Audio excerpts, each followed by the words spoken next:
नमस्कार, प्रणाम, हर हर महादेव, जय शिव काशी। कब है अक्षय तृतीया 2026 में? तो 19 अप्रैल 2026 को मनाई जाएगी अक्षय तृतीया।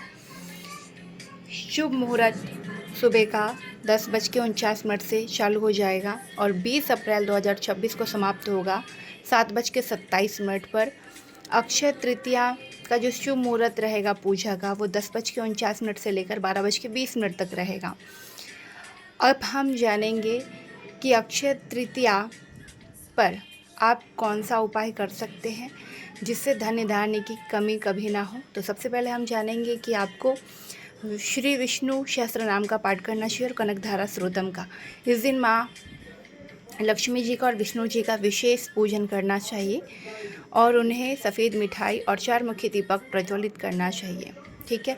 और जो मटका में आप देख रहे हैं जिस प्रकार से, इसी प्रकार से, इसी विधि से करना है आपको। और पान का पत्ता 5 चढ़ाना है और 5 सुपारी, और इस प्रकार से कौड़ी, ये सारी सामग्री रहेगी जो आपको दिख रहा है। उसके बाद आप कमल गट्टा का माला पर माँ लक्ष्मी का जाप करें और फिर माँ लक्ष्मी को अर्पण करें। अब हम आपको बताएंगे कि सोना चांदी खरीदारी का शुभ मुहूर्त क्या रहेगा। तो सोना चांदी खरीदारी का शुभ मुहूर्त रहेगा 10:49 से 19 अप्रैल 2026 से 20 अप्रैल 2026 को समाप्त होगा 5:51 तक आप खरीदारी कर सकते हैं, दूसरा दिन तक।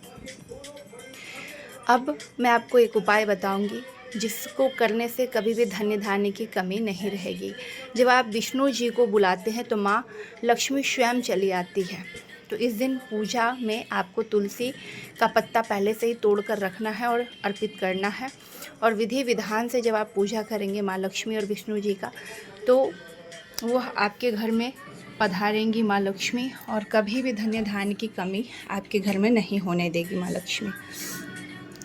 एक विशेष बात जो मैं आपको कहना चाहूँगी, जो ये इसके ऊपर हमने रखा है सारे सामग्री, इस सामग्री को आप एक पोटली बनाकर अपनी तिजोरी में रखेंगे, इसे फेंकना नहीं है। और आपको दान करना है गरीबों को, चाहे आप एक गरीब को दान करें, चाहे 2, चाहे 3, लेकिन आप ज़रूर गरीबों को दान करें अपने ऊपर से 7 बार वार कर। इस दिन किसी से कर्जा नहीं लेना है, ध्यान रखिएगा। इस दिन सोना चांदी आप खरीद सकते हैं, पीतल और तांबा भी खरीद सकते हैं। सिर्फ एल्युमिनियम, प्लास्टिक और स्टील ना खरीदें, इससे आपका राहु और केतु खराब हो जाता है। इस बात का ध्यान रखें और विधि विधान से पूजा ज़रूर करें जिसका आपको फल मिले। और वाइट मिठाई ज़रूर चढ़ाएं या खीर का भोग लगाएं। विष्णु सहस्त्र नाम का पाठ इसलिए करना चाहिए कि अगर आपके जीवन में पैसों की तंगी है तो आप ये दोनों स्रोतम पढ़ते ही आप देखेंगे कहाँ से माता रानी आपको पैसा देगी, वो माँ जानेगी और विष्णु भगवान जानेंगे। लेकिन एक बात मैं गर्व से कह सकती हूँ कि जब आप एक भी श्लोक को गलत नहीं पढ़ेंगे तभी जाकर आपको धन्य धान्य की पूर्ति होगी। और मैं आपको बताऊंगी एक बात, आप सारी सामग्री को अच्छे से देख लीजिए और इसी प्रकार से आपको सामग्री रखनी है, ठीक है। इलायची में महक होनी चाहिए तभी धन बढ़ता है, और फिर इलायची को बदलते रहिएगा और लौंग को भी। अगर इसकी महक चली जाएगी तो फिर ये काम नहीं करता, इसीलिए हमेशा इलायची और लौंग को बदलते रहिएगा। अपने पर्स में भी आप रख सकते हैं पूजन करके, या तो आप तिजोरी में रख सकते हैं, 2 स्थान पर रख सकते हैं। और एक ख़ास बात मैं आपको बताना चाहूँगी कि इस दिन किसी को भी आप कुछ भी दान करते हैं तो उसका डबल आपको मिलता है।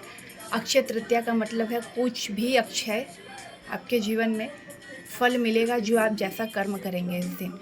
और इस दिन मुहूर्त नहीं देखा जाता है, इस दिन से आप कोई भी नया काम स्टार्ट कर सकते हैं, दुनिया के हर काम। आपको एक मैं अच्छी आदत ये भी बता सकती हूँ कि अगर आपके स्किन अच्छे नहीं है, आप सुंदरता ग्लो चाहते हैं, अपने बालों में ग्लो चाहते हैं, किसी भी चीज़ में, तो इसी दिन से आयुर्वेदिक चीज़ों को अपनाएंगे तो भी आपको बहुत बेनिफिट मिलेगा। तो इसे भी ज़रूर आप हमारे यहाँ से भी ऑर्डर कर सकते हैं या कहीं अन्यथा और भी कर सकते हैं। हमारे यहाँ 100% की गारंटी होती है कि सारे प्रोडक्ट केमिकल फ्री होते हैं। मेरा नंबर है 9198143576। और इसी दिन सिद्ध करके आपको दिया जाता है मालाएं, तो आप वो भी मंगा सकते हैं, या ताबीज माँ लक्ष्मी का और विष्णु जी का, आप उसे भी मंगवा कर धारण कर सकते हैं। और कवच भी बनता है तो आप कवच भी मंगवा सकते हैं। तो आप सभी को ढेर सारी शुभकामनाएं अक्षय तृतीया का, जो कभी किसी का क्षय नहीं होता और हमेशा बढ़ोतरी होता है। इस दिन आप नया बिजनेस, नया व्यापार सब कुछ खोल सकते हैं, नया घर, नई गाड़ी सब कुछ खरीद सकते हैं। ठीक है, ध्यान रखिए कि माँ लक्ष्मी तभी आती है जब विष्णु जी को आप परमानेंट प्रेम करने लगते हैं, उनका पूजा आराधना करते हैं, तभी माँ लक्ष्मी स्वयं चल कर आती है। क्यों? क्योंकि जहाँ उनके पति वहाँ माँ स्वयं जाएगी। जहाँ पर पति की पूजा नहीं होती वहाँ माँ लक्ष्मी आती तो ज़रूर है, लेकिन तुरंत चली जाती है। ये बहुत बड़ी सच्चाई मैं आपको इस वीडियो में बता रही हूँ।